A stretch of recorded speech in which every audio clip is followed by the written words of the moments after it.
Baik, nah jadi em, konflik itu tidak selalu negatif ya, tapi juga ada dampak positif, ada nilai kemanfaatan yang bisa kita dapatkan ya dari sisi bagaimana pengelolaan organisasi gitu ya.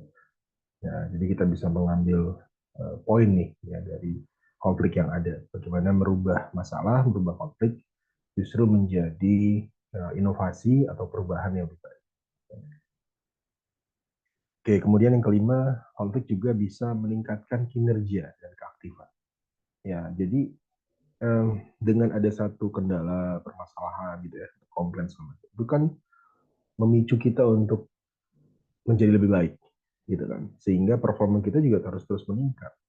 Ya, yang bagus itu kan yang terus bergerak dinamis, gitu ya, yang tidak berhenti stuck saja, ya, tapi kemudian dia bergerak dinamis, mengevaluasi terus gitu ya. Makanya ada slogan tuh kan inovasi tiada henti gitu ya. Artinya ya selalu bergerak dia. Ya kan? Kemudian juga dengan adanya konflik ini bisa mengembangkan kemampuan. Kadang kita nggak tahu ya seberapa hebat kita, seberapa apa nilai kemampuan kita kalau kita nggak diuji gitu. Ya, sama lah kayak ada kita sekolah gitu kan, ada ujian ya. Ya, itu kan ingin menilai gitu, ingin tahu seberapa baik kita gitu kan. Nah, makanya ada nilai ya nilai 7 kan, nilai 8, nilai 10, ada nilai A, nilai B, nilai C kan. Nah, dengan adanya ujian, justru kita akan terbuka. Ya, istilahnya kan gini, makanya kita bisa lari kencang kalau kita lagi dikejar-kejar gitu ya. Nah, karena satu kondisi yang memang mengharuskan, akhirnya kita bisa lari kencang. Padahal kemampuan kita bisa lebih tinggi misalnya gitu ya. Karena ada unsur support ya, artinya ada unsur pemicunya gitu. Baik, kemudian juga dengan adanya konflik, ya, ini juga menjadi stimulus bagaimana kita memiliki kemampuan menyelesaikan konflik itu sendiri. Nah, otomatis kan orang bisa dinilai, kita bisa nggak nih menyelesaikan konfliknya? Orang kan dinilai tuh, baik kurangnya gitu ya, eh, bijak atau tidaknya gitu, dari cara dia menyelesaikan konflik. Baik itu konflik dalam dirinya sendiri, dia dengan orang lain, ya, konflik dengan organisasi atau kelompok, bahkan dia sebagai leader gitu ya, yang harus bisa menyelesaikan konflik yang ada dalam timnya. Nah, yang paling tinggi adalah poin 8 ini, yaitu sikap saling menghormati dan saling menghargai. Jadi respect gitu ya. Kenapa begitu? Gini, tadi saya sampaikan, ada konflik yang sebetulnya bisa kita hindari, bisa kita cegah, ya apalagi konflik yang sepele. Gitu. Contoh ya, kita kan nggak mau tersakiti, berarti kita jangan nyakitin gitu ya. Kita ya jangan ganggu orang lain lah ibaratnya. Istilahnya begitu. Jadi akan muncul ya saling menghormati, saling menghargai. Gitu ya. Di mana ranah itu yang memang tidak sesuai ya jangan dilakukan. Gitu. Jadi orang akan sama-sama saling menjaga, saling respect gitu. Di mana yang sekiranya hal yang tidak perlu ya jangan jangan diungkit, jangan dibahas gitu ya, jangan diperpanjang sama ini. Jadi di poin kita sudah pembelajaran gitu sama macam, akhirnya orang akan saling mengerti dan saling memahami, saling menghargai gitu ya. Baik, nah kemudian tentu kalau bicara tentang konflik sebetulnya akan lebih banyak dampak negatifnya ketika konflik itu dibiarkan begitu saja.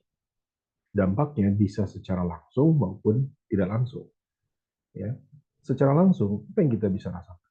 Pasti ya kalau kita misalkan ada konflik dengan orang lain gitu ya, ada masalah, eh, apalagi dalam satu tim gitu, rasanya nggak enak, nggak nyaman.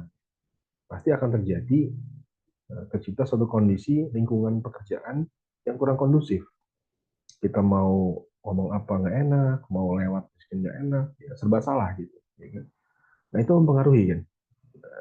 Kemudian juga terganggunya mekanisme komunikasi dan teamwork ya, karena terhambatnya hubungan kerja antar anggota tim. Ya, pasti gitu. Ketika konfliknya berkepanjangan, tidak diselesaikan dengan baik, tidak sama-sama saling introspeksi segala macam, ya ini akan berakibat fatal juga.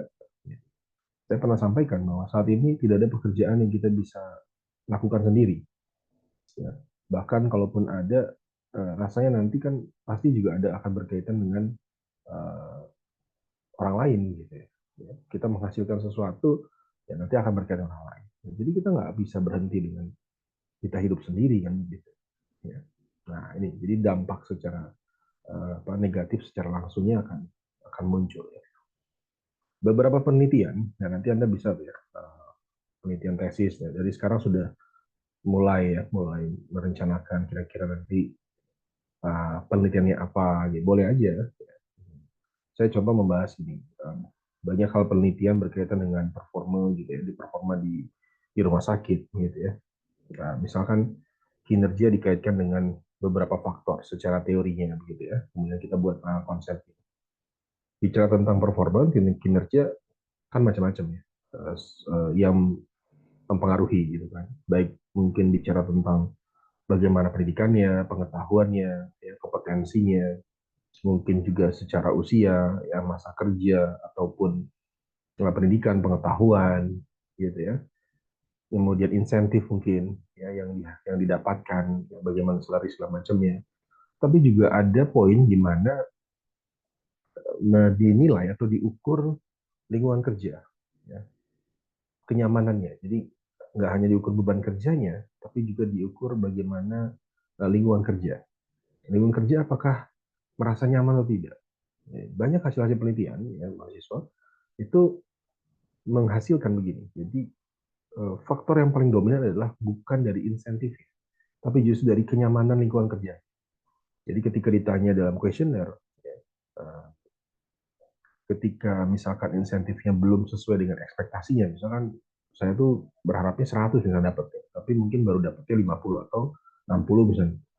Tapi karena saya merasa lingkungan kerja di rumah sakit ini baik sekali, nyaman, gitu ya, keluargaan, itu yang memberatkan saya akhirnya tetap bertahan dan loyal.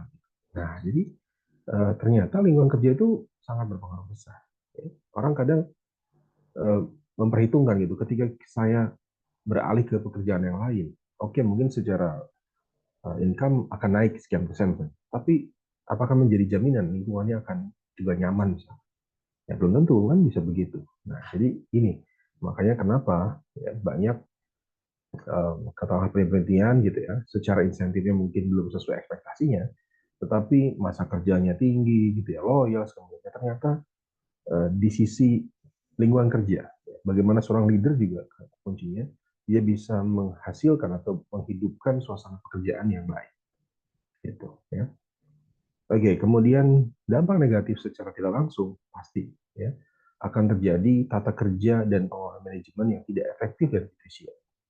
Orang kalau sudah berkonflik, ya, yang tadinya mudah, yang tadinya sederhana, yang tadinya segera diselesaikan cepat, ya jadi terhambat gitu ya. Ya ini nggak mau ngerjain, ini bertele-tele segala macam. Ada aja masalah. Gitu. Jadi ya nggak tercapai itu. Ya, kan? Sehingga nanti juga bisa sampai kepada terhambatnya proses pencapaian tujuan organisasi atau rumah sakit. Kita punya target rumah sakit misalnya, ya, capaiannya apa? Ya ketika masih banyak konflik di dalam internalnya, yang nggak mungkin bisa tercapai. Gimana orang bisa punya visi yang sama, punya satu mindset yang sama, ya kan? Dikerjakan. Sementara konfliknya banyak ya, dan dibiarkan aja gitu berkepanjangan. Oke, nah jadi ini dampak secara langsung maupun tidak langsung dari sisi negatif ya. Jadi konflik itu kalaupun dibiarkan aja itu jadi masalah. Ya kan? Jadi ada yang memang tadi harus dicegah, dihindari, ya, diminimalisir, kemudian uh,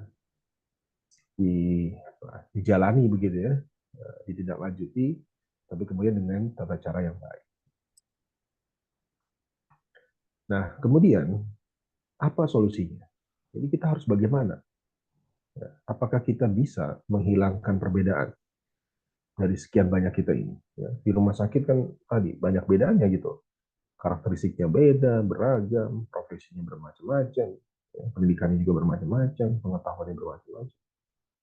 Ya rasanya kita nggak bisa menghilangkan perbedaan itu. Akan sia-sia dan akan lelah sendiri ketika kita punya tujuan untuk menghilangkan perbedaan. Ya dalam tanda kutip ya perbedaan ini bukan berarti uh, menghilangkan perbedaan cara pandang ya. Mungkin tujuannya harus sama. Gitu. Jadi tidak berbeda tujuan. Tujuannya harus satu. Ya. Jadi yang kita lakukan adalah mengelola perbedaan. Ya, beda boleh tadi, beda pendapat, gitu ya. Kemudian juga apa misalkan beda supporting kan, tiap orang punya porsi dan tugas masing-masing. Si A tugasnya A gitu ya, si B tugasnya B gitu. Mungkin berbeda, tapi punya tujuan yang sama. Nah, jadi yang kita bisa lakukan adalah mengelola perbedaan. Dengan kita sudah mengelola perbedaan, itu sama saja dengan kita sudah memanage konflik. Jadi mengelola konflik. Ya, ini beberapa cara mengelola konflik tentu. Kita harus positive thinking. Ya, kita selalu konfirmasi. Jadi jangan sampai tadi ada media informasi yang salah penerimaan gitu ya, kemudian dianggap bahwa itu sudah benar. Ya, kita cek lagi aja, benar nggak seperti itu maksudnya. Ya, ya ada satu kondisi di mana ketika satu kelompok tertentu dihadapkan dalam sebuah persaingan gitu ya, sebetulnya ada sisi positif, ya, membangkitkan rasa setia, kan, menunjukkan persatuan, kekompakan, soliditas segala macam. Ya, contoh misalkan kelas ini 39D, tentu ya teman-teman semua di sini berharap bahwa 39D ya nggak boleh kalah dengan kelas yang lain gitu, ya kan? Baik secara mungkin kekompakannya, nilai, segala macam. Nanti akan terlihat tuh. Kita di semester 4 ya. Semester 4 itu akan ada evaluasi di tiap bulan. Ya, di mana semester 4 itu kan Anda harus menyelesaikan tesis. Ya. Nah, biasanya kami dari Prodi akan ada evaluasi rapat bersama, gitu, pertemuan bersama, Zoom. Nah, kita buka tuh datanya tiap kelas, gitu. Kelas A misalnya. Ini yang dari sekian mahasiswa misalnya 40 misalkan itu atau 30-an gitu ya. Yang sudah selesai tesis berapa, ya. Yang belum berapa. Ya, itu ujungnya tuh. Berawal dari proposal misalnya, sudah sidang proposal berapa, itu akan terus dimonitor gitu. Nah, fungsinya apa? Supaya kita ingin sama-sama saling mengingatkan di kelas. Gitu. Dan biasanya kalau ada yang sidang sudah kita upload tuh fotonya gitu ya. Kita sampaikan. Ya memotivasi sebetulnya. Gitu. Memotivasi. Ya, kadang-kadang kan teman kan gitu ya. Kita nunggu saling nunggu gitu. Ketika teman kita belum maju sidang proposal, sidang hasil, teman aja belum kok, ya udah kita santai dulu. Gitu. Nah, kan gitu. Tapi padahal teman kita udah nyiapin gitu. Tiba-tiba di ya dia mungkin bimbingannya udah berbeda ya pembimbingnya. Ya, dia di hari yang memang sudah disesuaikan oleh pembimbing sama macam maju sidang gitu. Temennya nggak tahu. Wah, ternyata udah duluan misalnya gitu. Nah, seperti itu. Jadi sebetulnya uh, ada baiknya juga ya, di mana kita membuat sebuah apa kondisi ya, di mana kelompok itu jadi bersaing. Ya, kan gitu contohnya. Ya, kelompok ini, kelas ini tentu kan berharap bahwa ya jangan sampai kalah dengan kelas yang lain. Ya. Apalagi contohnya misalkan di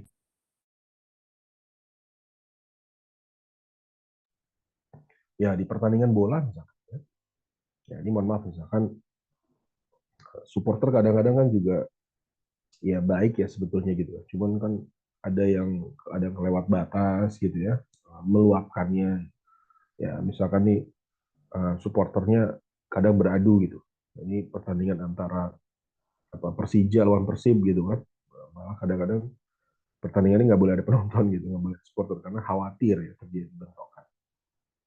Ya mungkin di kedua supporter ini saling bersaing kan, mana yang terbaik gitu ya, menunjukkan bahwa yang paling baik lah, ya kan.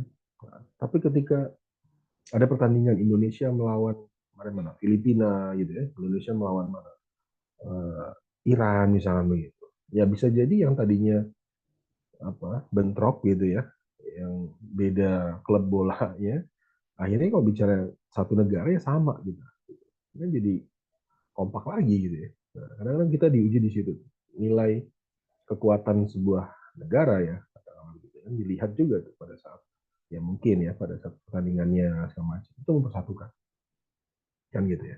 Jadi masing-masing kita ini kan bagian daripada apa yang menjadi kelompoknya gitu ya, di batasan kelompok mana. Oke.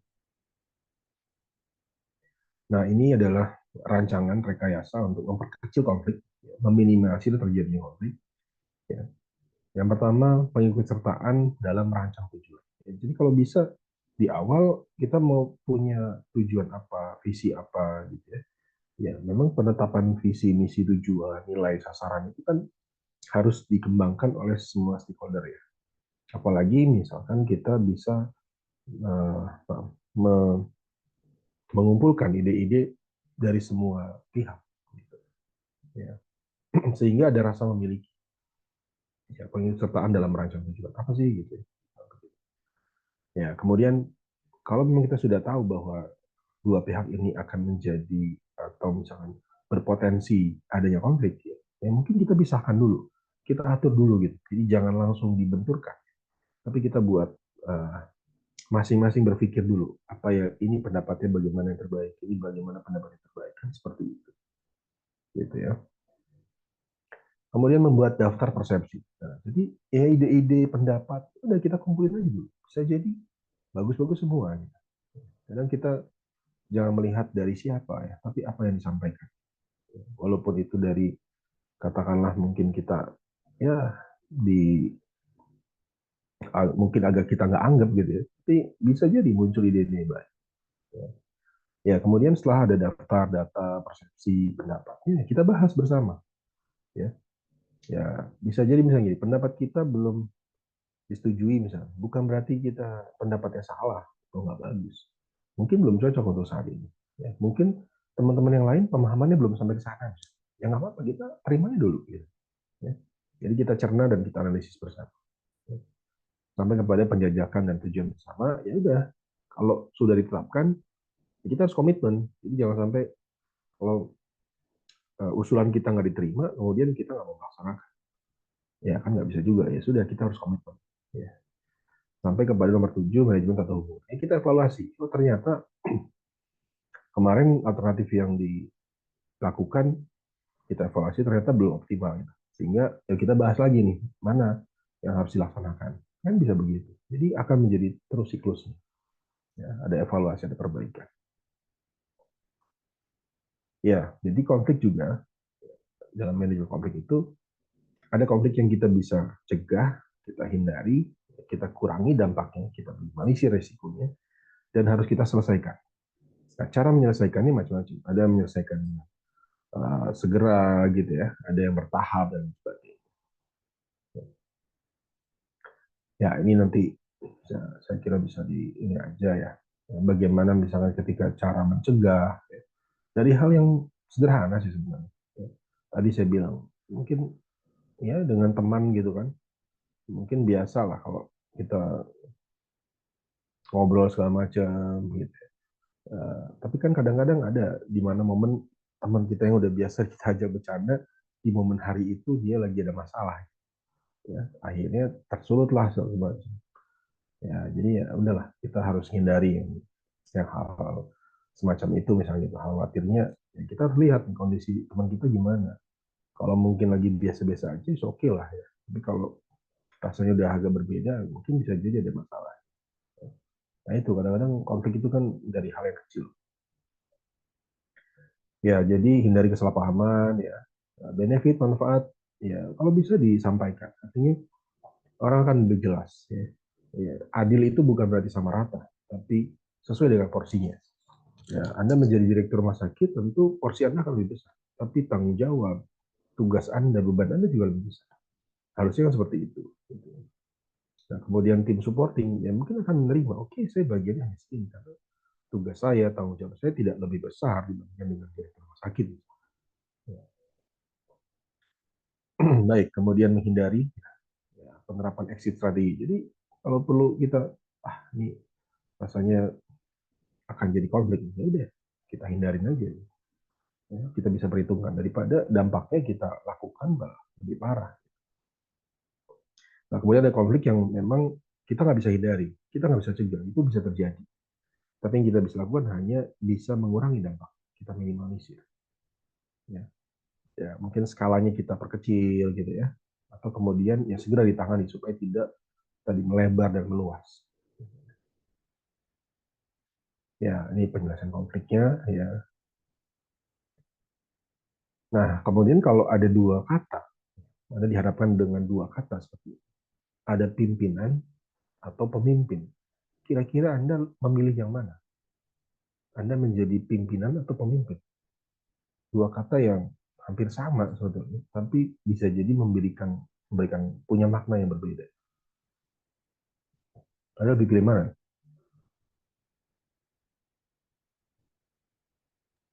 Pemimpin Bapak. Pemimpin ya, ya harusnya pemimpin lah ya. Ya kalau pimpinan mungkin hanya posisi, jadi orang bisa menjadi pimpinan, gitu kan, bisa menjadi direktur gitu. Ya bisa jadi bukan karena kemampuannya, tapi karena ya, macam-macam faktornya dia bisa di situ, gitu kan.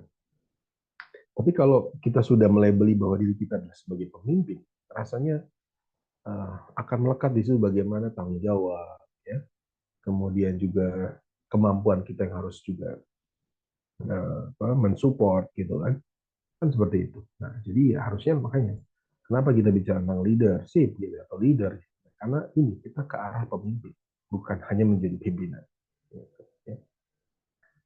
Nah di ini contoh aja di salah satu bank ada yang membuat saya menarik gitu. Jadi misalnya di kantor cabang gitu ya, teller, ada customer service. Nah biasanya kan ada ruangan kepala kantor cabang ini. Nah di ruangan kepala itu tidak tertulis misalkan ruang direktur atau ruang kepala cabang, tapi di situ tertulisnya ruang pemimpin. Nah ini buat saya, wah itu filosofinya tinggi. Nah, kalau bisa begitu ya di rumah sakit juga ya, ruang pemimpin rumah sakit. Nah, itu melekat di situ ada tanggung jawab, ada kompetensi, gitu. Sehingga tim kerja kita juga merasa bahwa layak dijadikan sebagai pemimpin. Gitu. Ya. Nah, tentu berbeda antara pemimpin dengan pimpinan. Ya. Ya, kalau kita lihat dari beberapa data ataupun penjelasan ini, gitu ya, gambar segala macam, jangan sampai kalau pimpinan tuh ya dia hanya merintah aja gitu ya, dia tidak ikut dalam proses pencapaian tujuannya gitu. Tapi seorang leader, seorang pemimpin, ya, dia punya porsi yang pas gitu ya untuk bagaimana mencapai tujuan. Ya. Oke, baik. Nah, jadi tentu ya kita lagi-lagi harus memantaskan diri bagaimana kita menjadi leader yang baik, pemimpin yang baik di rumah sakit. Ya, pemimpin yang berwawasan luas, berpikir komprehensif, bisa mengayomi, berani mengambil resiko dengan segala perhitungan. Ya, jadi bukan berarti uh, istilah membabi buta gitu ya, tapi kemudian menghitung betul dampaknya apa, resikonya bagaimana, perlu perhitungan. Ya, bersikap tegas dan konsisten. Ya, artinya ada kalanya kita memang harus tegas, ada kalanya kita memang harus uh, jelas begitu ya dalam aturan segala macam. Tapi juga ada kalanya mungkin kita fleksibel ya, dia berbaur ya, bisa berdiskusi dengan siapapun, sehingga saluran informasinya tidak padat. Ya, bisa jadi kita minta informasi dari tim kita, dari tim yang paling bawah, bisa begitu ya. Apa sih yang menjadi masalah ya? Kemudian masukannya apa segala macam. Boleh aja. Ya, bayangkan kalau seorang pemimpin sudah marah-marah terus, ya bisa jadi tim di bawahnya juga udah nggak nyaman, ataupun ada masalah pun bisa jadi nggak disampaikan. Akhirnya jadi numpuk tuh masalahnya. Ya. Ya, makanya pemimpin yang beretika dalam berkomunikasi. Jadi nggak cuma marah-marah gitu ya. Ya, ini juga kompetensi pemimpin yang diharapkan, ya, diharapkan memiliki kemampuan berpikir sistem untuk mencari akar masalah dalam sebuah konflik. Ya. Juga memiliki kemampuan teknik komunikasi yang baik. Nah, jadi salah satu kuncinya dalam seorang leader untuk bisa menyelesaikan konflik adalah kemampuan teknik komunikasi. Bapak Ibu teman-teman semua kalau bicara tentang handling komplain misalnya di rumah sakit, ya orang yang diberikan tugas di bagian handling komplain, ya tentu dia harus memiliki kemampuan komunikasi yang baik. Dia harus menguasai dirinya sendiri dulu. Dia harus selesai dulu dengan dirinya sendiri. Jangan sampai orang yang ditugaskan di handling komplain, kemudian emosional gitu ya. Ya, kita pahami lah, orang kalau komplain ya pasti kan ekspresinya macam-macam gitu. Ya udah marah-marah, udah ya mungkin segala macam lah. Gitu ya. Nah, bagaimana cara kita bisa meredam? Ya kan? Nah, sampai teringat ada perusahaan minuman gitu ya, bahkan untuk memberikan apa istilahnya pelatihan kepada karyawannya itu sampai kepada bagaimana dia bisa mengatasi handling komplain pembeli gitu ya, customer. Jadi di situ disingkatnya apa? LAST gitu ya, LAST. Yang pertama adalah kalau kita menjadi petugas handling komplain, kita mendengar. Makanya sesuai dengan materi saya di awal waktu itu, bahwa yang paling pertama adalah mendengar, ya, pendengaran kita. Nanti akan berkaitan di materi Islam. Jadi kita mendengar dulu. Gitu. Kalau di handling komplain, orang mau komplain tuh dia mau menceritakan, mau meluapkan apa yang dirasakan. Ya udah kita dengerin dulu apa masalahnya. Silakan diceritakan. Ya dengerin. Nah, dengan kita mendengarkan dia menyampaikan unek-unek itu porsinya udah mulai agak turun tuh. Ya mungkin tadinya marah 100%, udah marahnya udah turun dari 70 karena udah unek-uneknya udah keluar. Kita udah dengarkan.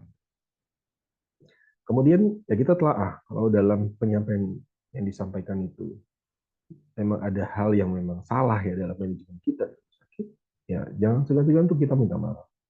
Ya kan? Yang mereka butuhkan kan itu sebetulnya. Ya, didengar, kemudian ketika memang itu ada satu kesalahan, kekeliruan, ya, ya baiknya gitu kan. Ya itu kita minta maaf.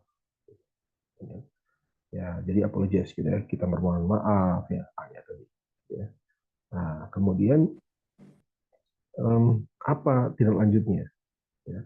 Mungkin kita sampaikan, baik ini memang kita pahami ada kekeliruan, kita mohon maaf. Tapi yang ini sebenarnya kita sudah melakukan yang terbaik, gitu ya. Kemudian ini akan kita tindak lanjuti, jadi kita sudah catat segala macam. Nah orang kalau sudah begitu, itu tensinya udah mulai turun lagi.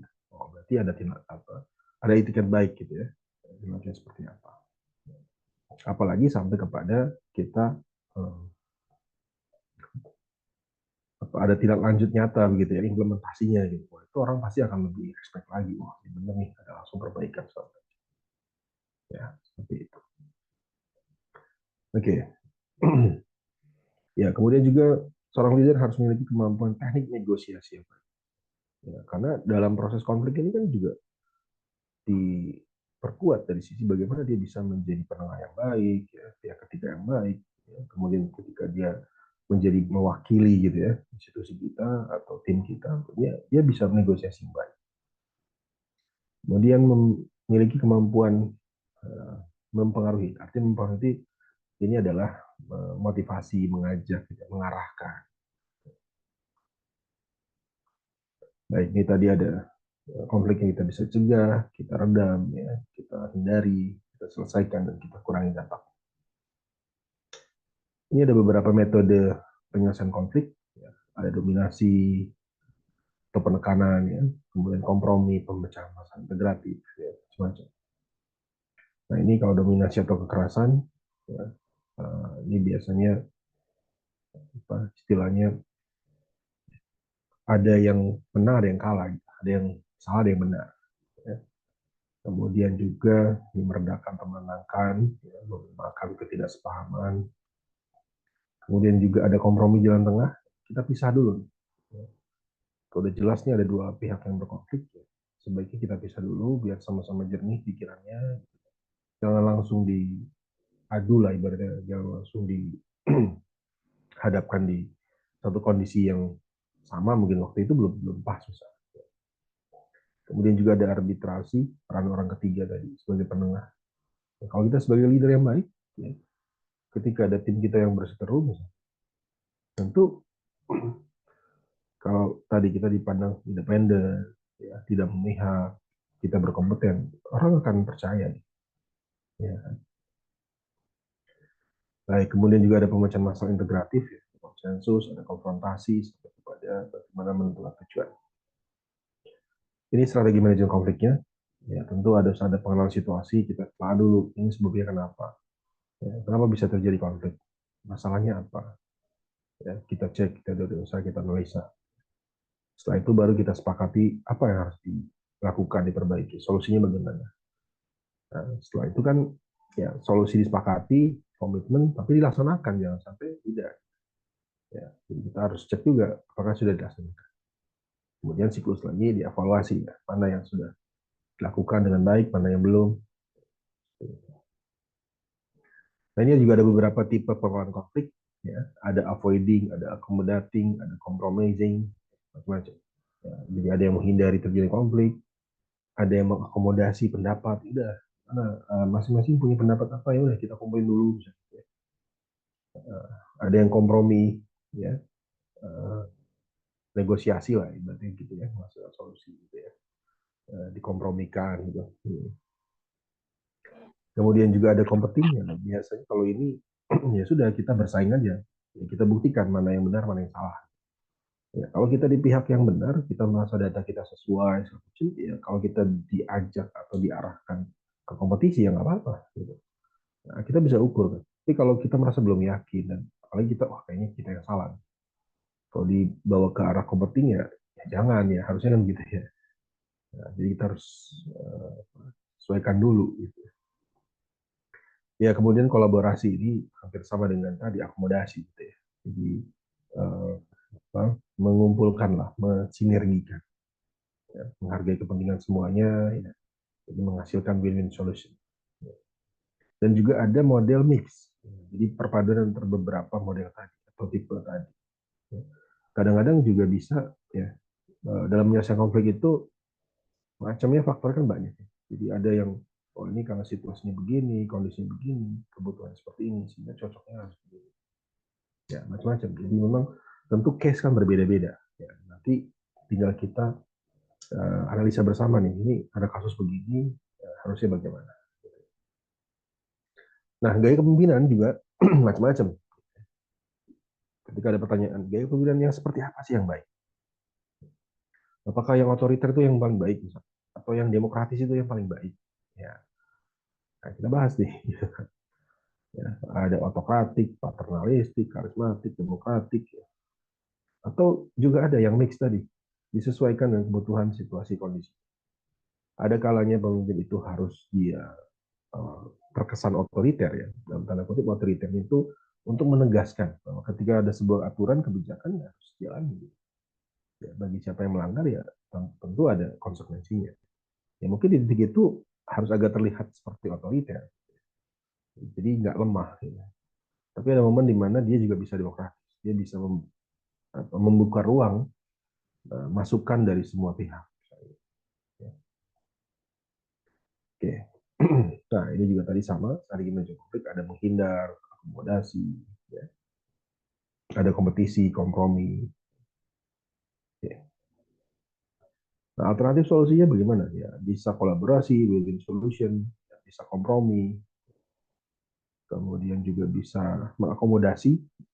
Ya. Kita pihak salah, lawan pihak benar, ya udah kita ngikut lah. Gitu. Kita menyesuaikan. Ya, kalau kompetisi, ya kita merasa benar, kita datanya bagus, segala macam, ya sudah kita lakukan kompetisi. Apalagi kita melihat ini sebenarnya lawan tuh salah gitu loh. Ya udahlah kita buktikan aja misalnya. Tapi ada juga yang masalah atau konflik itu yang halnya sepele. Udah kita hindari, jangan sampai ya berkepanjangan gitu ya. Nah, dengan siapa konflik kita terjadi gitu ya, itu juga kadang memberikan satu solusi yang berbeda. Ya, contoh misalkan nih, kalau kita lagi bawa kendaraan gitu, mobil, di depan kita Metro Mini, Kopaja, misalkan, atau bis kota Solo. Itu refleks kita akan otomatis agak jaga jarak ya, hindarin gitu. Kenapa? Karena kita tahu bahwa kendaraan umum, ya, apalagi bis, dia bisa mendadak berhenti di tengah jalan karena dia menaikkan dan menurunkan penumpang. Sehingga walaupun dia yang salah, tapi rasanya kita yang salah. Orang kan, nah kenapa di belakangnya Metro Mini, kenapa di belakang apa aja? Ya, jadi ya udah kita yang harus menghindar. Ya berbeda ketika konflik dengan apalagi dengan direktur rumah sakit nih kita ada masalah misalnya gitu atau ada ya kita jelaskan gitu, ya kan? Tentu berbeda kita nggak bisa ngindarin. Ya, kita jelaskan ini loh maksudnya Pak Direktur misalnya. Ya, maksud saya baik, begini, ini aturannya. Ya. Jadi solusinya juga berbeda.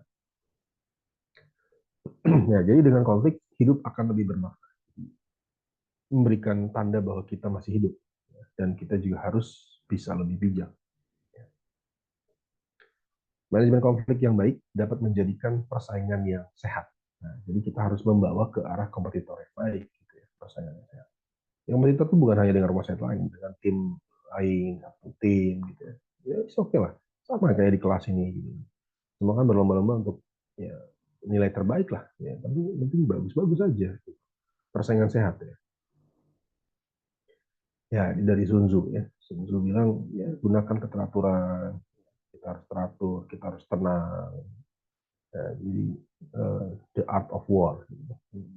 Pemenang perang adalah bukan yang dia paling kuat secara amunisinya atau segala macam ya, tapi dia yang bisa mengatur manage apa yang dia punya, kemudian dia mengelola masalahnya apa, gitu, memanage konflik. Oke, baik. Nah, jadi ini tentang manajemen konflik ya. Nah, saya ada video saya mau tampilkan. Nanti kita bisa lihat dari sisi kita kaitkan dengan manajemen konflik gitu. Jadi kita bisa terapkan juga misalkan di rumah sakit itu bagaimana. Ini contoh ya. Oke, sebentar saya tampilkan.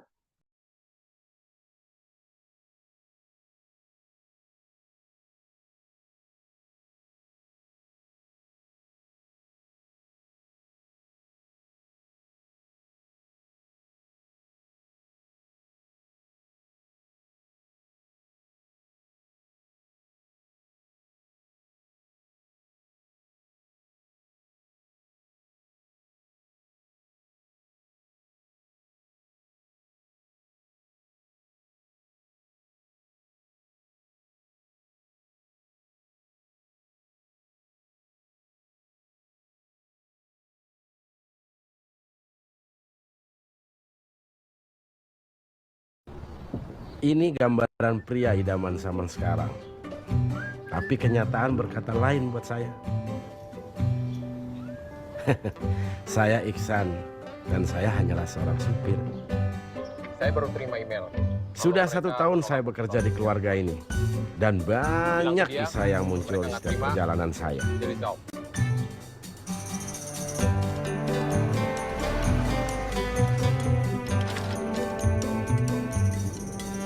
Paling gue dijemputnya telat lagi. San, si Ibu Arsen di mana lagi sih? Kok saya nggak pernah tahu ya? San, Papa tuh punya selingkuhan ya? Atau punya pacar baru? Baik, San. Aku sebel banget sama mama sama papa. Mereka kayaknya nggak peduli deh sama aku. Saya merasa tidak dihargai seperti begini. Habis kayaknya nggak cinta lagi sama saya. Mau aku pulang kapan, kek? Makan apa, kek? Pergi kemana, kek? Kalau si Ade punya pacar baru, San? Wajar kan kalau saya bertanya seperti itu? Duh, kok ini belum dibenerin?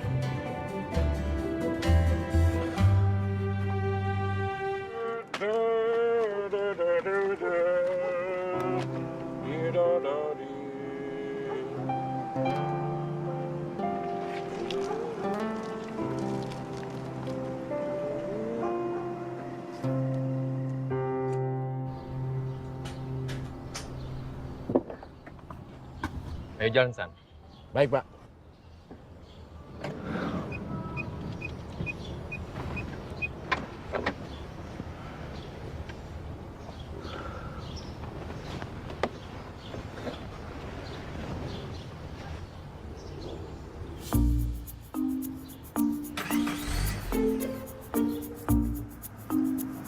Taksi!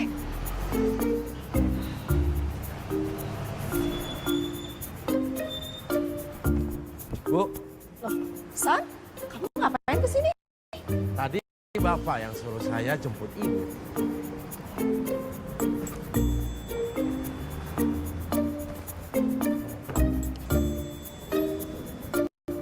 Loh, San, itu bunga dari siapa? Oh, itu dari Bapak, Bu.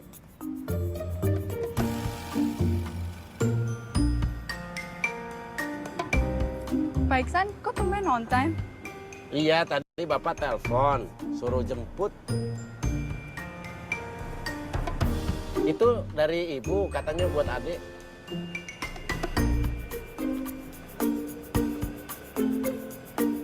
Loh, kok malah difoto?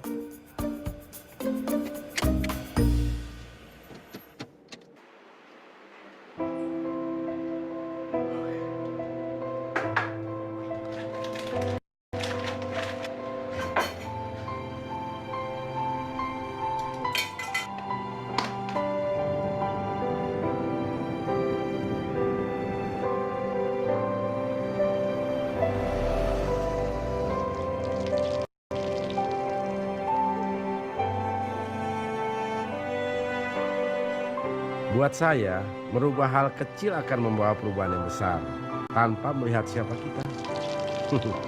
Ya, walaupun saya hanya seorang supir.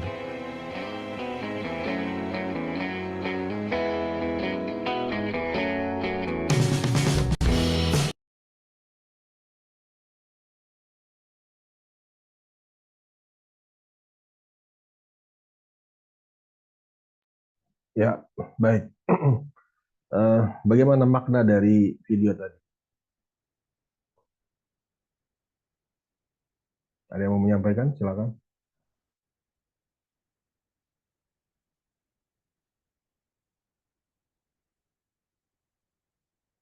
Ayo, siapa yang mau menyampaikan makna dari video tadi? Ceritanya seperti apa?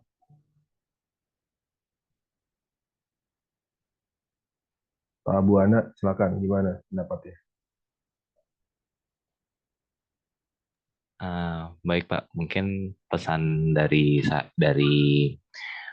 video tadi bahwa perbuatan kecil itu pasti akan sangat bermakna buat siapapun itu. Jadi sebagai seorang pemimpin, hal kecil yang bisa kita lakukan untuk rumah sakit pasti juga akan bermakna, bukan hanya untuk manajemen, tetapi juga untuk seluruh karyawan di rumah sakit. Kurang lebih seperti itu, Pak. Baik, terima kasih, Pak Bu Ana. Ya, yang perwakilan dari wanita siapa? Sebelum saya tunjuk.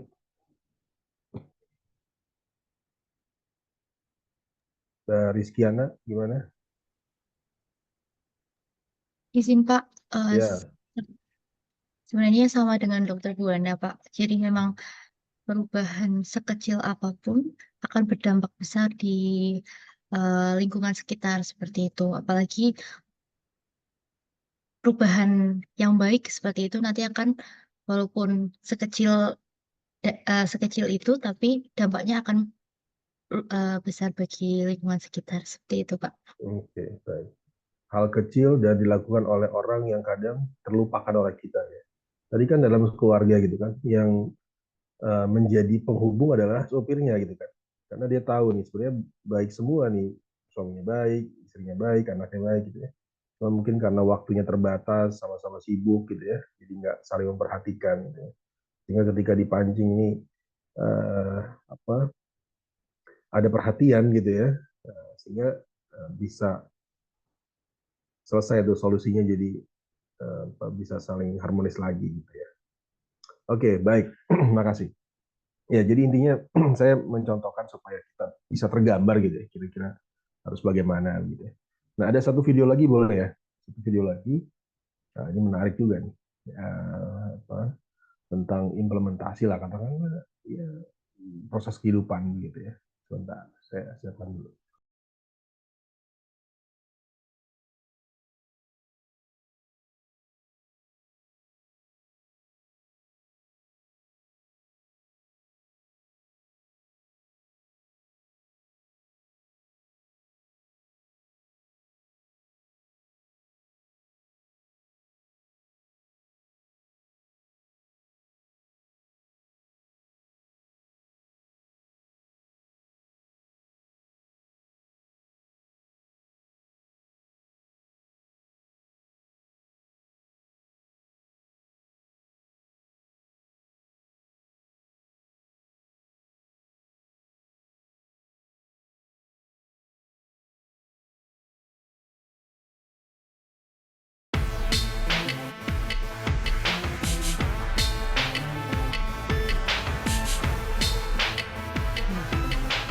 Mama tuh suka sama baju kamu, tapi jangan terlalu seksi. Oh iya, Nin. Mama mau cerita. Waktu itu kan si Tante Mona bikinin baju buat Mama, ya. Tapi setelah Mama coba, kebesaran. Buset, porsinya dikasih double. Padahal kan Mama biasa makan di situ ya. Nah untungnya semua makanannya itu organik. Emang sih ya makanan organik itu mahal ya. Tapi kentang organik, susu organik, coklat organik, kodok. Iya, tiba-tiba ada kodok di bawah meja. Ya Mama usir aja tuh kodoknya. Gitu. Untung aja supnya nggak tumpah, ya nggak sih? Kalau kamu coba bayangkan deh, kalau supnya tumpah kan jadi setan. Endingnya juga nyebelin. Tapi semua film ujung-ujungnya juga kayak gitu, nggak masuk akal. Mana ada sih setan?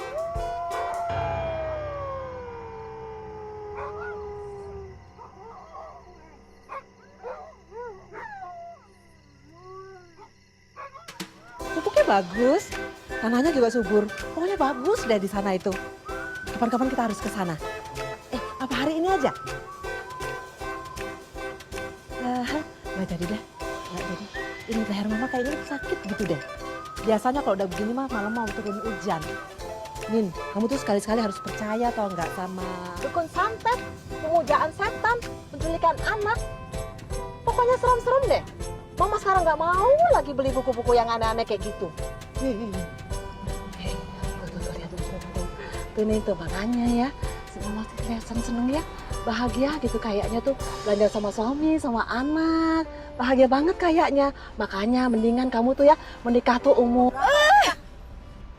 Mama tuh bisa stop gak sih? Cerewet banget. Gak semuanya tuh Mama harus urusin. Mau aku nikah kapan kek, mau aku ada urusan apa, mau aku pakai baju apa, itu tuh bukan urusan Mama. Please stop, jangan ngurusin semua urusan aku. Capek tau dengernya.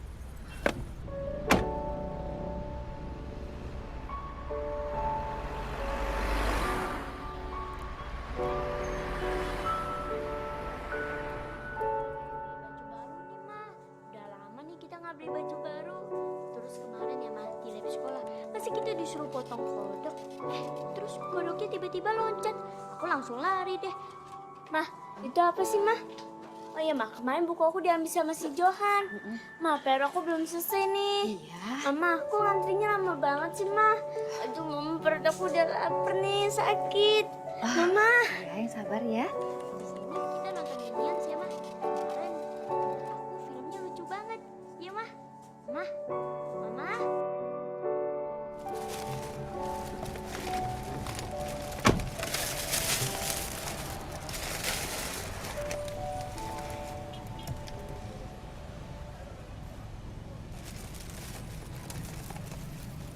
Mah,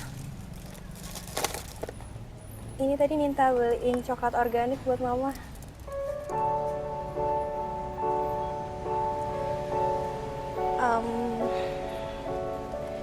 Jadi gimana Mah ceritanya?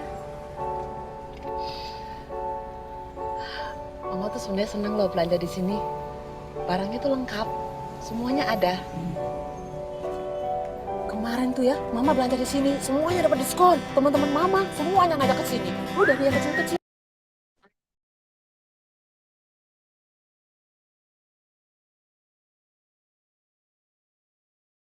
Ya, baik. Nah, kalau video yang sekarang bagaimana pendapatnya? Ada yang merasa terharu, sedih, teringat orang tuanya, ibunya?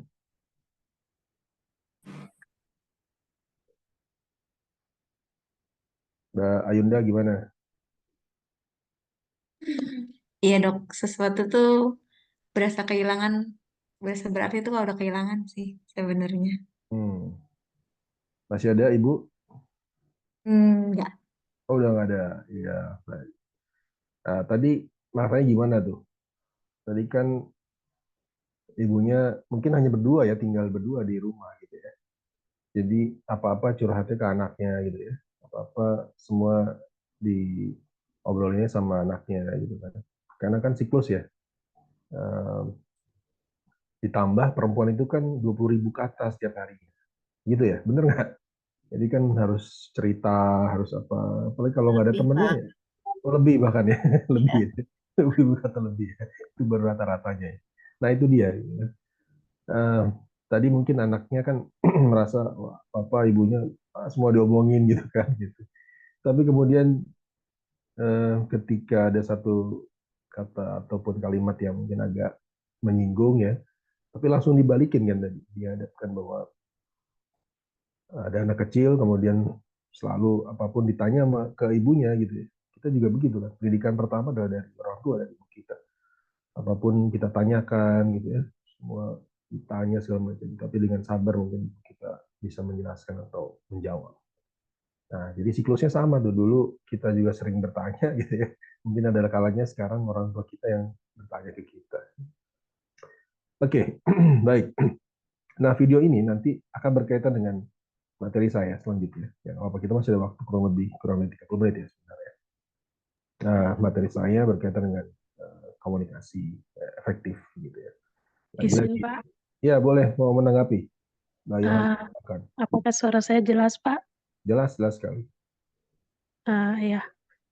Mungkin kalau dari video kedua, bagaimana? untuk saya ambil maknanya itu, memang kita harus menjadi pendengar yang setia. Setia itu dalam arti harus sabar juga gitu ya. Karena memang apa yang kita dapat sebelumnya, kita harus feedback gitu, harus kembalikan. Seperti waktu kita kecil, kita dikasih semua oleh orang tua.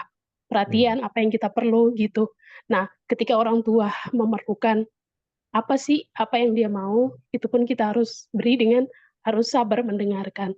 Seperti halnya kita belajar lagi ke materi tentang geriatri gitu ya.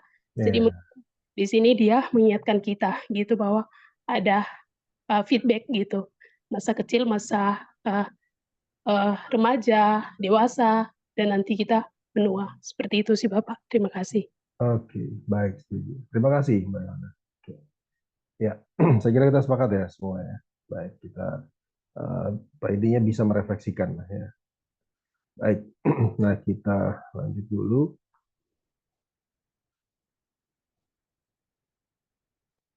Ya.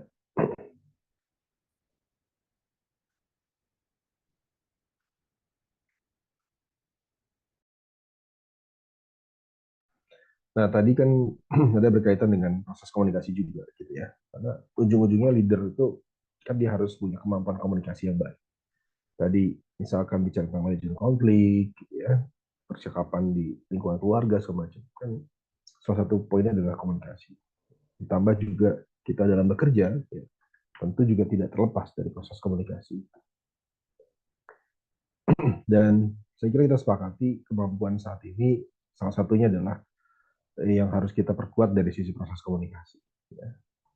Karena bagaimanapun kita mau mencapai tujuan, gitu ya. Kemudian kita bisa menggerakkan, mengarahkan, bersosialisasi dengan baik, gitu ya. Itu kan juga menjadi salah satu kekuatan dari proses komunikasi. Nah, ada data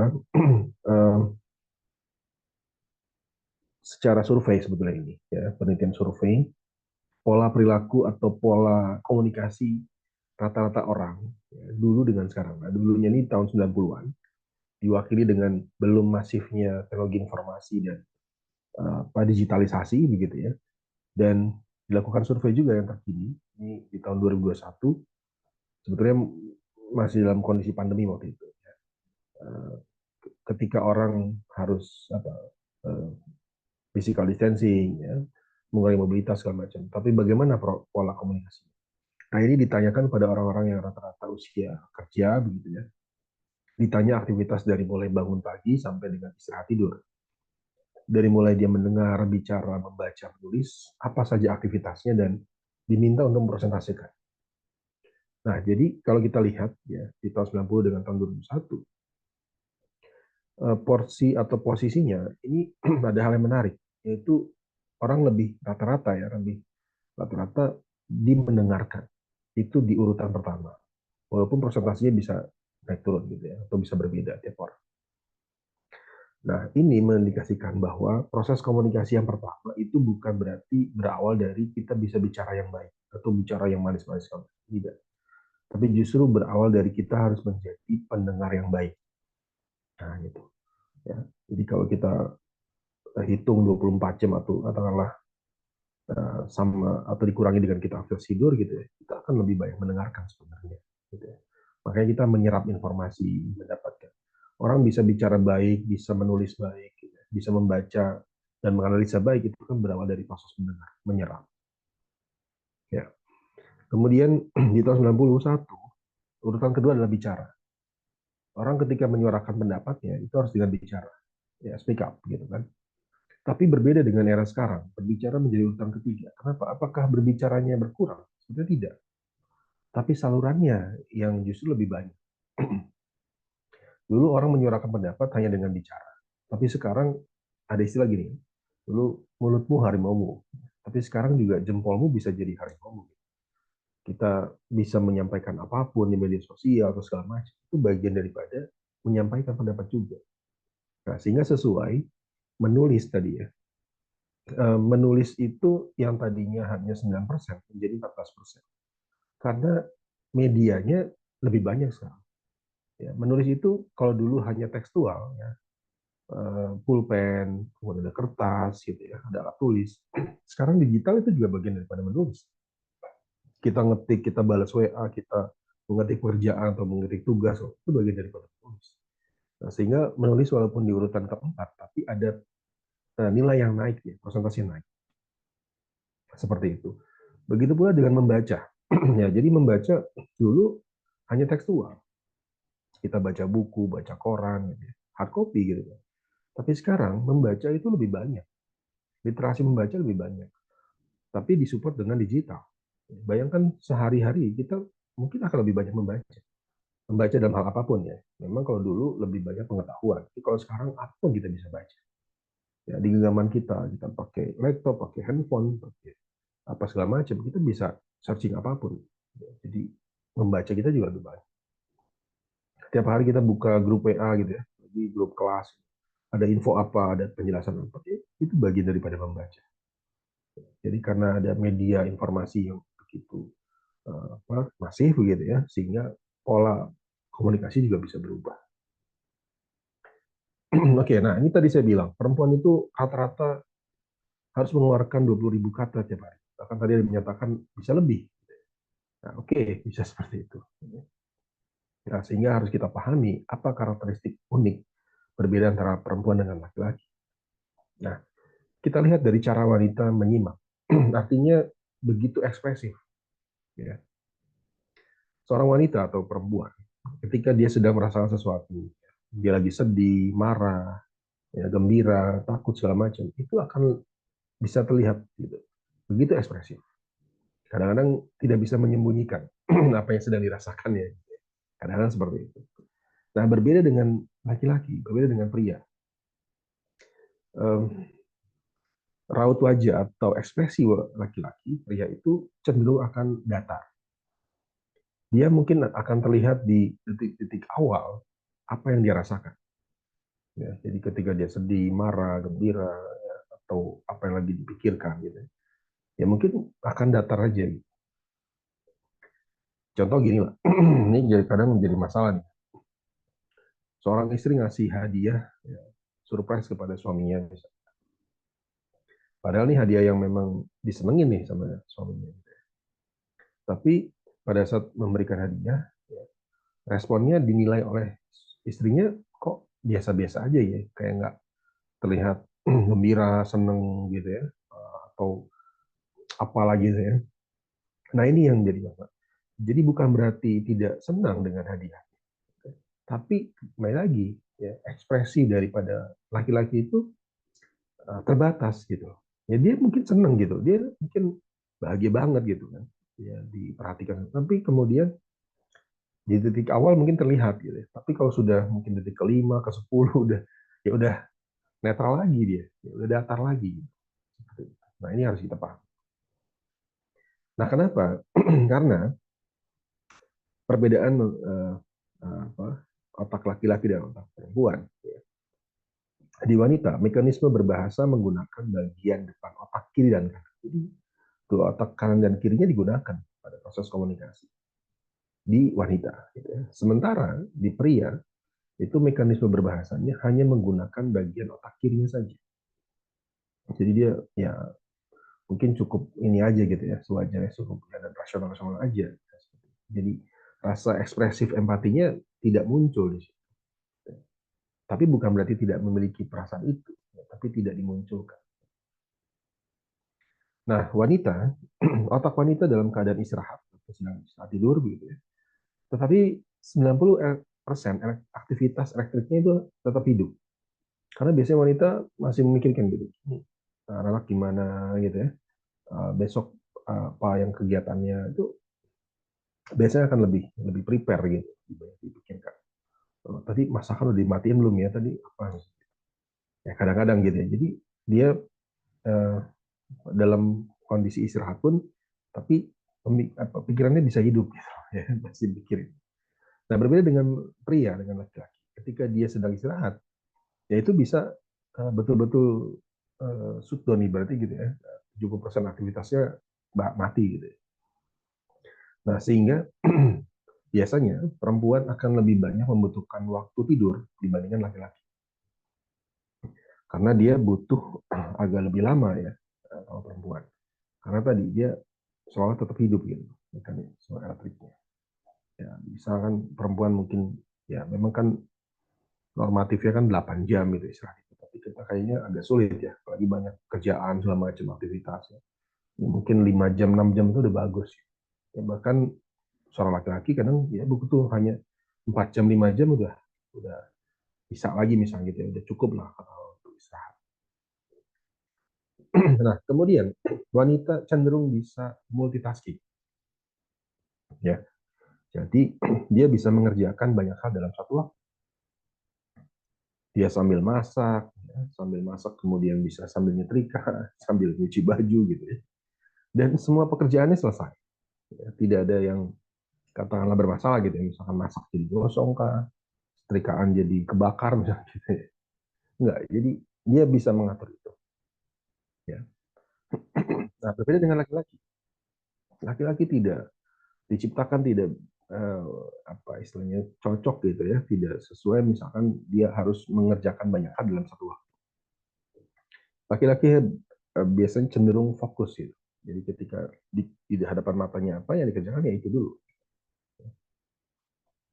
Nah ini ya, wanita begitu multitasking. Ya, bisa jadi ini sekarang nggak yang ibu-ibu gitu ya, kan ini kuliah malam gitu ya. Mungkin sambil kuliah buka laptop sambil dengerin.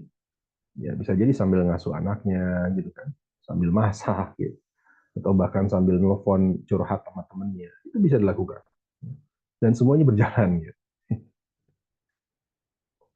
gitu ya. Nah kemudian wanita kalau ada masalah lebih suka berbagi, jadi cerita namanya tadi video yang kedua ya, ibunya apapun ceritain gitu, apalagi nggak ada teman curhatnya, berdua aja sama anak, ya udah pasti ke anak yang butuh perhatian gitu kan. Nah, sementara laki-laki, kalau ada masalah, biasanya diawali, dia berpikir dulu, menyendiri dia. Ya, jadi dipikirin dulu, nih ada masalah ini, kenapa ya? Atau harus bagaimana ya solusinya? Jadi dipikirin dulu gitu. Kalaupun nanti dia mau curhat, ya setelah dia pikir, gitu. Setelah dia selesai dianalisa dulu oleh dia. Nah, ini masalah juga. Ya. Jadi kadang wanita kan, kenapa sih ada apa gitu? Kenapa nggak mau cerita atau apa? Ya, bukan yang nggak mau cerita, mungkin dia berpikir dulu gitu. Nah, jadi wanita butuh dimengerti, dikenali gitu. Nah, tapi kadang-kadang pria itu dia nyaman di zonanya, bisa berjam-jam atau dia melakukan aktivitas hobinya, mungkin dia di ruang kerjanya ya udah bisa seharian di situ. Makanya kalau kadang-kadang wanita kan pengennya jalan gitu ya, mungkin belanja, shopping segala macam gitu ya. Nah, kalau kita lihat di mall kan gitu, laki-lakinya, bapak-bapaknya pada nunggu di tempat duduk gitu ya, nah, istrinya pada jalan, ada milih-milih apa sama, nah, itu dia. Tentu polanya berbeda.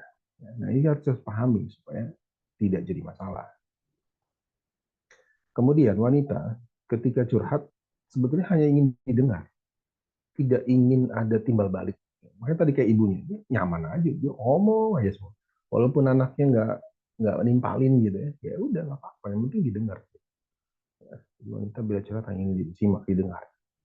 Nah masalahnya ketika nih, kalau misalkan pasangan sama istri gitu ya, nah, seorang pria itu ya, ketika dia mendengar curhat, ya curhat ini berarti kan masalah. Ini begini-begini misalnya. Nah, jiwa laki-lakinya dia muncul kan. Dia ingin menawarkan solusi gitu. Ya udah kalau kayak gitu harus begini misalnya. Masalahnya ya wanita tadi tidak butuh solusi kadang-kadang. Nah, contoh kecil, misalnya ada pertanyaan, ini mau acara undangan misalnya gitu ya. Ini saya kata istrinya, cocoknya saya pakai baju warna apa nih? Merah, kuning, biru, atau hijau. Nah, ini kan pertanyaan yang kadang sulit. Dijawab salah, nggak dijawab juga salah gitu ya. Nah, ketika misalnya suaminya menjawab, kayaknya cocok warna biru misalnya. Belum tentu juga itu jawaban yang benar gitu ya. Belum tentu dipilih juga sama istri. Oh, kayaknya nggak cocok nih biru, ini lebih cocok yang kuning misalkan. Nah itu seperti itu. Oke, mungkin ini saya juga kadang diskusi gitu ya, cerita saya dengan Bu Aisyah Dahlan, kebetulan karena waktu itu anaknya kuliah juga di Mas Diki, saya diskusi sama nah, itu. Nah, beliau kan juga perdalam gitu ya kaitan dengan bagaimana pola proses komunikasi juga begitu ya, antara kadang-kadang karakteristik laki-laki dan perempuan. Nah, Bapak Ibu sekalian, ini ada contoh cerita kiasan. Saya mohon bisa dibaca, disimak.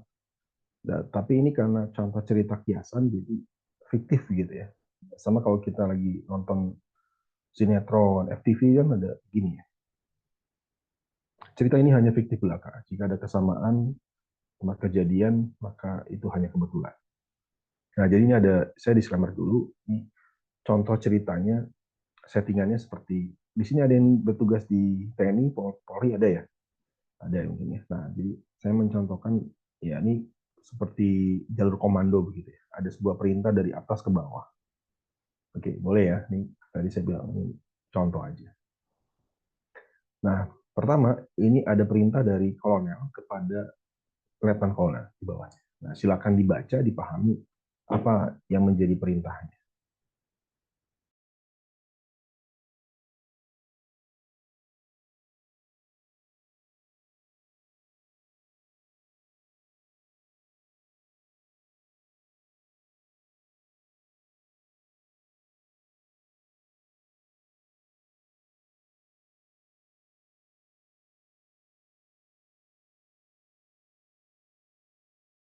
Baik, sudah dipahami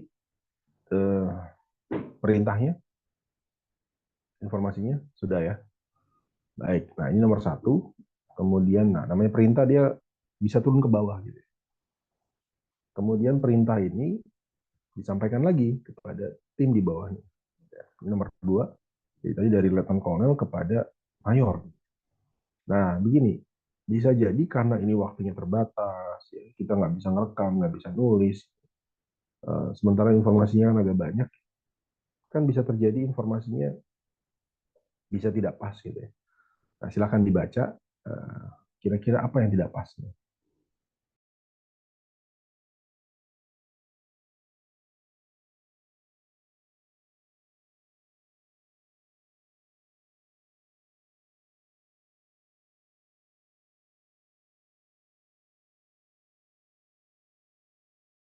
Ya, apa perintah yang salah dari perintah nomor 1 ke nomor 2 ini? Tadi diperhatikan nggak yang pertama? Halo? Apakah ada yang Izin jawab, Pak. ya, Mungkin silakan. perbedaannya yang pertama, kalau di perintah pertama itu adalah kalau hujan turun kan pasukannya dikumpulkannya di teater.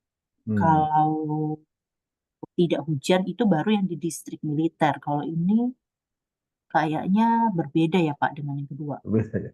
Nah ini ya, jadi kalau hujannya ini ya, ini ceritanya berbeda ya. Gitu ya. Oke, baik, terima kasih ya. Iya Jadi Pak, kita betul. perhatikan ya. Baik, oke, terima kasih. Nah ini mungkin bisa terjadi oleh kita dan siapapun. Ya. Kadang sebuah informasi, ya kita karena keterbatasan, darurat segala macam, akhirnya ketika kita menyampaikan lagi, mungkin ada kekeliruan. Jadi baru nomor 2, kita lihat nomor 3. Kalau Anda paham tadi, ingat-ingat perintah awal pertama, nah kita lihat. Karena kan terus dia menyampaikan informasi ke bawah lagi.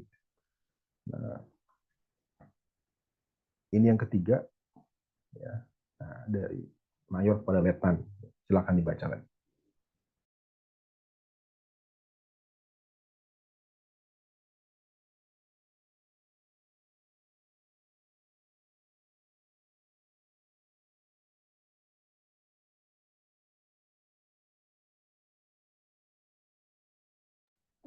Nah, gimana? Kalau ini apa yang salah nih?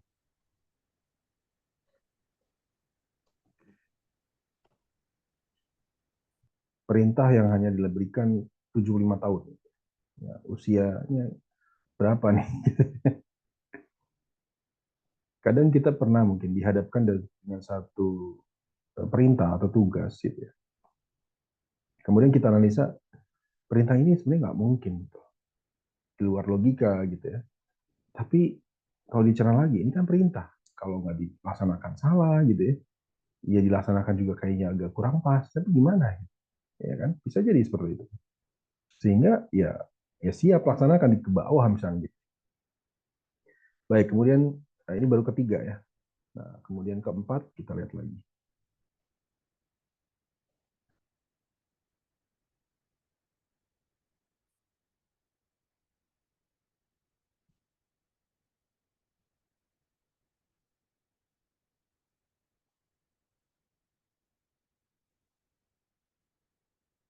Apalagi nih di sini. Berarti mana nih yang nggak sesuai? Kolonel akan memerintahkan si komet turun. Jadi ini kometnya bisa diperintah, gitu ya. Bisa suruh turun. Gitu ya. Ya mungkin yang menerima informasi, ya mungkin komet ini nama orang gitu ya. Ya kan begitu. Kan bisa macam-macam sekarang. Oke, ini keempat. Satu lagi, yang kelima. Nah,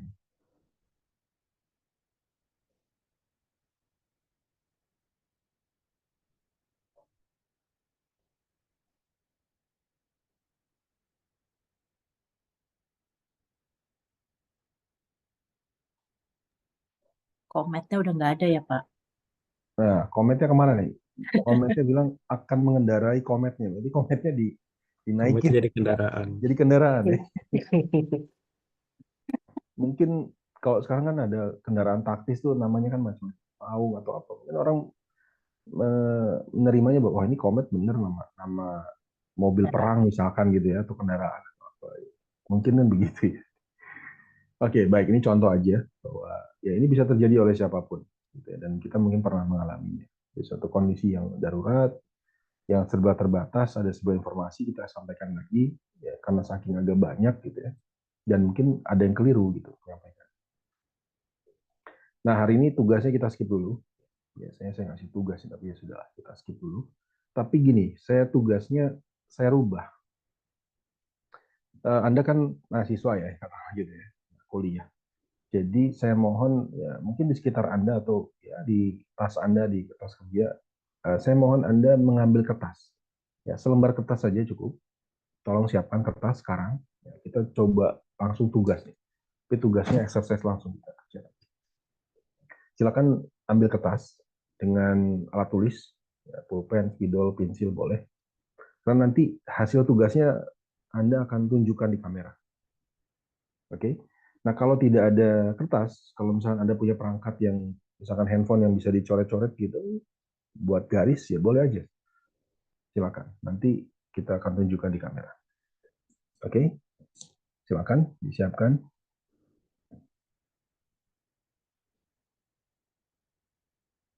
Sudah semua? Belum, Pak. Belum. Oke, silakan disiapkan alat tulisnya. Kita mengerjakan tugas nih.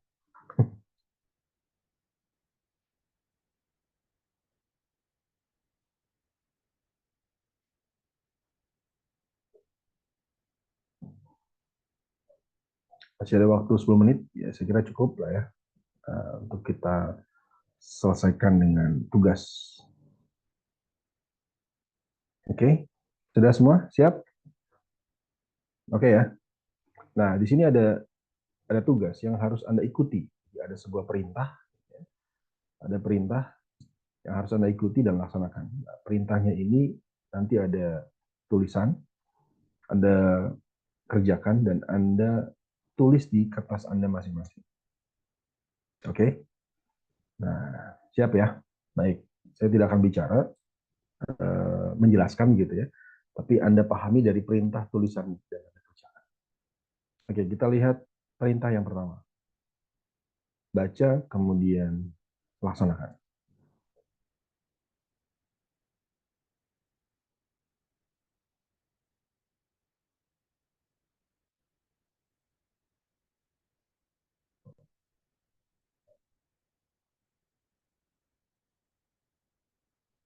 Oke, sudah semua? Ya, saya kira ini mudah, tapi kadang-kadang juga jadi bingung. Ya, Anda diminta untuk membuat segitiga sama kaki, ya, bukan sama tangan. Ini saya lihat masih banyak yang membuat sama tangan.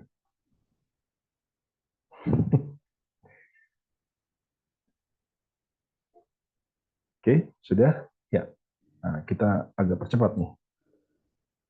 Baik, ini perintah pertama. Sekarang kita lanjut ke perintah yang kedua. Baca, kemudian laksanakan.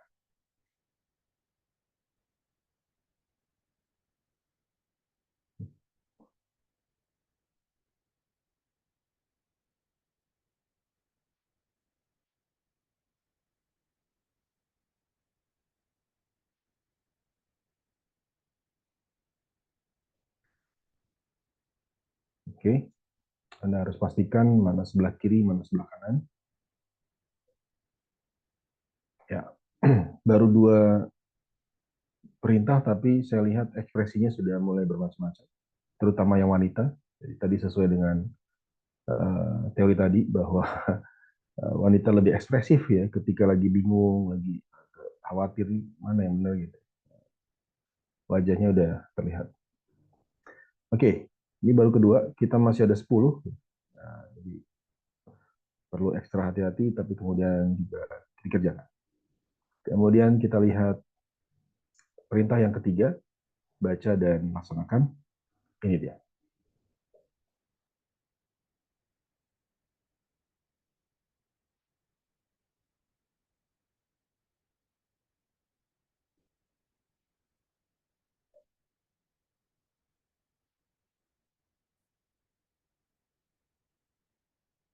Oke, ya. Ini banyak juga yang masih udah lupa mungkin bujur sangkar yang kayak gimana, jajaran genjang bagaimana. Oke, baik. Ini baru 3, tapi rasanya wajahnya sudah mengkhawatirkan, apalagi ini sudah jam malam. Saya khawatir Anda nggak bisa tidur gitu ya, ke bawah mimpi gitu. Jadi ya udahlah, saya korting lagi yang tadinya 10 langkah, saya kira cukup dulu deh. Jadi jangan 10 langkah, 3 dulu ya. Baik, nah kemudian kita lanjut. Ini ada pertanyaan. Silakan Anda baca, simak dengan baik. Kemudian Anda jawab. Jawabannya ditulis di bawah gambar yang tadi. Silakan dipahami, dicermati, kemudian dijawab.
Baik, sudah dijawab semua? Karena waktunya sudah mulai habis, kurang 5 menit. Oke, sudah ya? Ditulis jawabannya di bawah gambar yang tadi. Oke. Nah, sudah. Sekarang saya minta Anda nanti kita sama-sama menampilkan di kamera dan saya akan screenshot hasil jawaban Anda. Pastikan gambar dan jawabannya terlihat. Saya akan mengambil berkali-kali. Oke, silakan kita mulai. Saya akan ambil gambarnya berkali-kali. Ya. Oke, yang menggunakan filter background nggak apa-apa, tapi agak dekat lagi. Ada cek supaya pastikan bahwa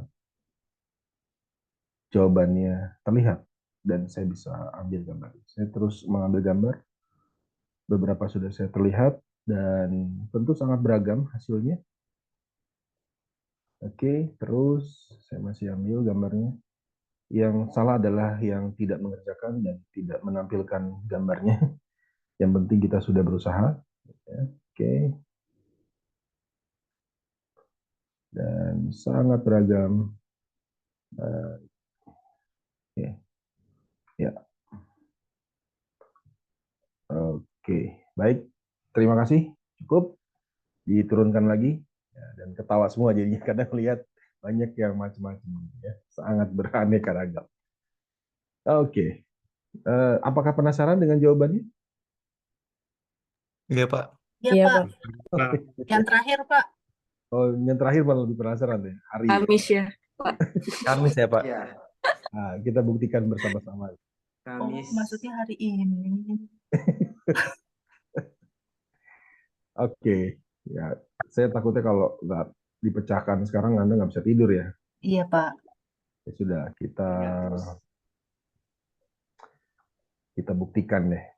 Ya, kita buktikan, tapi harus terima ya. Harus terima kalau misalkan, oh ternyata masih belum benar nggak apa-apa. Ini kan kita udah usaha gitu ya.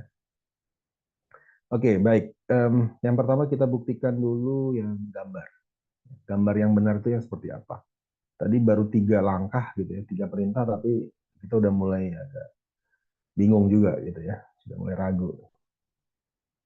Oke, kita buktikan yang gambar dulu. Jadi gambar yang benar adalah seperti ini. Oke, ya tadi banyak juga yang benar, tapi ada yang masih nggak sesuai, nggak apa-apa. Gitu ya. Nah, jadi gambarnya seperti ini. Gitu ya. Nah, sekarang yang masih penasaran adalah tentang hari ini. Ya. Jadi, saya ingin tanya dulu. Yang benar jawabannya apa? Silakan bisa Anda sebutkan aja. Rata-rata menjawab Kamis, Pak. Kamis. Oke, alasannya apa? Penjelasannya bagaimana? Kenapa Kamis? Jadi hari apakah sekarang? Ya, jadi karena menjawab cuma ya sekarang hari Kamis gitu ya. Sekarang kan hari Kamis kita kuliah gitu. Jawabannya itu. Ya, Pak. Iya. Karena ini semua, Pak, udah berbohongnya kan udah setiap hari nih, Pak. Udah tanya hari ini ya hari Kamis, Pak. Jadi bohong semua. Setiap hari bohong gitu ya. Oke, baik. Selain hari Kamis, apakah ada yang menjawab hari Minggu? Hari Senin? Tadi kayaknya ada deh. Saya, Pak, Senin. Senin, oke. Saya pengen tahu. Saya jawab Senin, Pak. Oke, Senin, Senin. Pak. Banyak tuh Senin kan. Jadi gimana? Alasannya apa Senin? Gimana penjelasan? Nggak ada alasan, Pak, karena udah mepet aja waktunya saya tembakan sesuai. Udah ngasal Pak itu Pak, ngasal. Waduh, saya pikir udah analisa gitu. Hari Kamis, kepingnya jujur. Sedangkan hari Kamis itu markonya bohong. Jadi hari Kamis jawabannya. Oh, jadi Anda menjawab hari Kamis bukan karena sekarang hari Kamis gitu kan. Tapi ada penjelasan alasan dari gambar ini, cerita ini, gitu. Iya, Pak. Oke. Nah, di sini kan kita lihat ya, memang nggak boleh sih sebenarnya bohong ya, tapi kan namanya cerita nih, cerita kiasan. Ada Keping sama Marco, jadi ini satu tim kerja, tapi seolah di sini nih ada hari di mana mereka jujur, ada hari di mana mereka bohong, gitu ya. Nah, Keping ini jujurnya hari Kamis, Jumat, Sabtu, Minggu, jujur. Sementara Marco itu jujurnya Senin, Selasa, Rabu, dan Minggu. Ya. Jadi yang sama-sama jujur itu sebenarnya hari Minggu. Tapi kan hari Minggu ada yang libur ya. Jadi nggak di tempat kerja dia, itu jujur. Mungkin sama keluarganya gitu ya. Jadi harus jujur. Nah, yang sama-sama berbohong nggak ada, ya kan? Nah, tapi di sini ada penjelasan bahwa Keping bilang nih, maaf kemarin saya berbohong. Nah, hari di mana dia berbohong, ya kan, adalah berarti Senin, Selasa, Rabu, ya kan?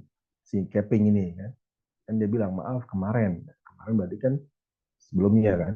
Nah, berarti ada kemungkinan di antara hari Senin, Selasa, Rabu kemarinnya. Nah, kemudian Marco menjawab pada hari itu dia bilang sama dong kemarin tuh berbohong. Padahal kita tahu dari sini yang sama-sama hari berbohong nggak ada.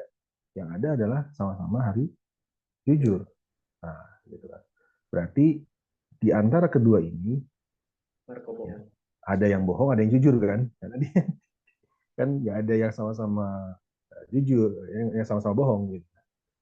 Nah, berarti ada yang jujur, ada yang bohong. Oke, kita kembali lagi nih ke Keping tadi. Keping dia bilang maaf kemarin saya berbohong. Tadi pilihannya ada Senin, Selasa, Rabu, katakanlah Rabu gitu ya. Nah, tadi ada yang menjawab kan Kamis ya gitu ya. Kamis misalnya. Berarti kan sebelumnya adalah Rabu. Kemarin tuh Rabu, hari ini Kamis. Nah, di hari Kamis si Marco itu jujur apa bohong? Hari Kamis. Marco.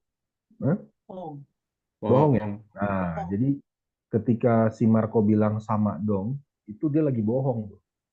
Padahal kemarin tuh dia nggak bro, dia jujur gitu. Gitu Jelimet ya Pak.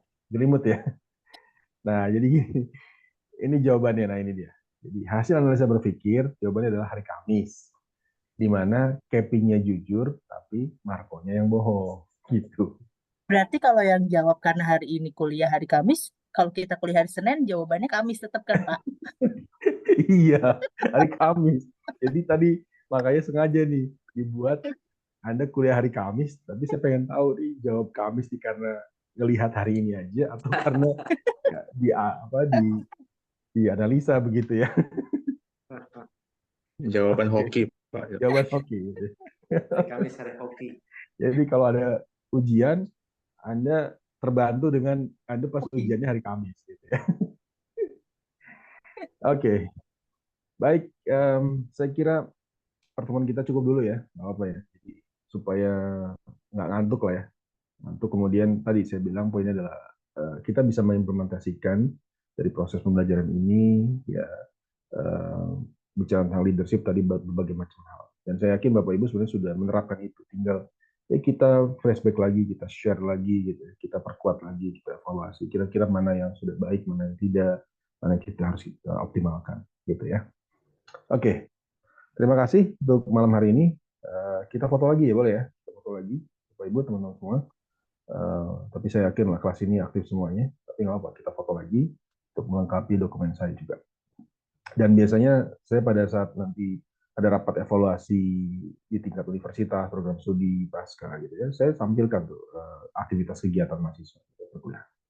Baik, oke, kita ambil gambar supaya bagus kita senyum, teman-teman. Saya hitung 1, 2, 3. Oke, satu lagi, tahan. Oke. Mbak Yohana ada? Oh, pakai 2 ya? Oke, baik. 2 akun ya. Oke. Baik, terima kasih Bapak Ibu, teman-teman semua. Selamat istirahat, selamat malam. Bisa mimpi indah sekarang. Pecahkan jawabannya. Terima kasih Pak. Bisa tidur Sampai nyenyak ketemu Pak. lagi. Selamat malam. Terima kasih, selamat malam. Terima kasih Pak. Terima kasih Pak. Terima kasih, Pak. Baik.